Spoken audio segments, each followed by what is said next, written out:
Well, that report's by Nozintombi Miya, and she joins us now just to take us through the developments that have taken place today.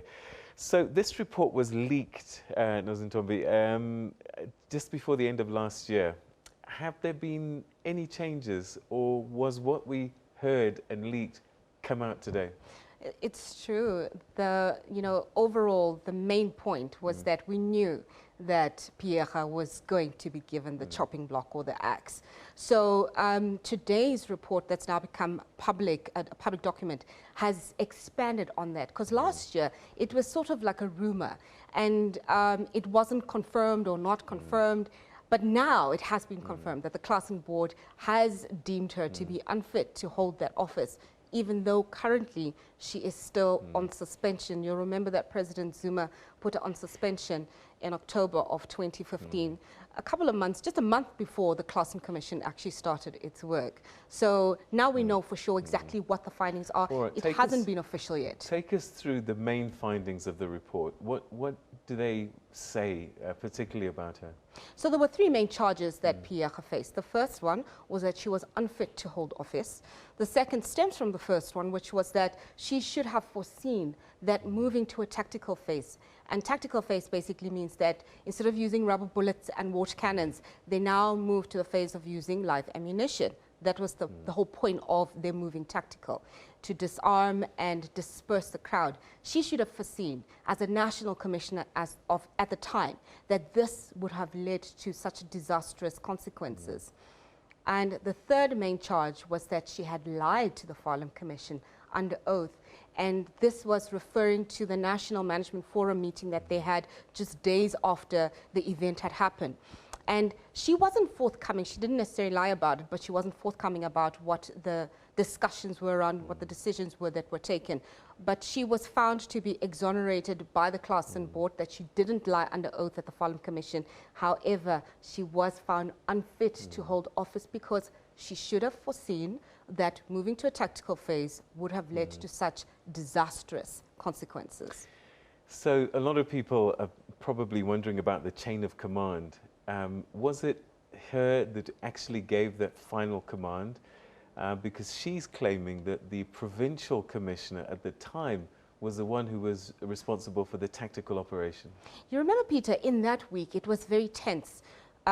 In the week before, 2 security guards were killed, 2 London security guards were killed, and 2 police officers. So the police already were angry, and they were anxious, and they were scared, because they were facing, it was around 300 police officers facing thousands of miners who were armed. Yes, it was traditional weapons, but the miners had shown that they could effectively use these traditional weapons. So the commanders that were on the ground on the 16th were, on the 12th, were very, very anxious. And when they started seeing the groups moving together and starting to move to the kopi, in the morning they asked them to disperse. They didn't disperse. In the afternoon, they started getting really antsy about it because they were saying, you need to disperse now.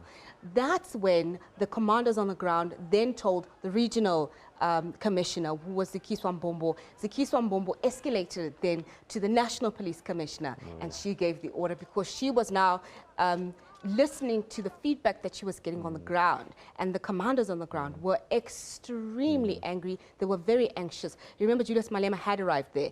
AMCU president had arrived there. So it was very anxious. Everybody was trying to defuse the situation, but the miners were refusing to listen, to reason, and they wanted to get what they wanted to get. So Phiyega, I think to a very large extent, was reacting on the information she was getting from her sector. However, she should have gone a step further and consulted with Julius Malema. Had been there. She should have consulted. AMCU president was there. She should have consulted. NUM was there. She should have consulted. She should have consulted with a wider variety of people before saying, we are going to move tactically. I mean, there are allegations that was political pressure that she was under at the time as well. But I guess the critical thing this week is that she's trying to have this report set aside in court at the same time. At the end of the day, whether there was political pressure or there was no political pressure, she was the National Police Commissioner. She made the decision, she gave the orders, and as a result, she's held ultimately responsible. And we see a situation now, the Farlam Commission is wrapped up, it's had its findings, the Claassen Board is now given their findings, and she wants to go to court to fight this. Because her stance has always been, since the Farlam Commission, that she will defend her name and her reputation to the highest office, because she felt that her actions were fair. The actions she took were fair and were just and were right.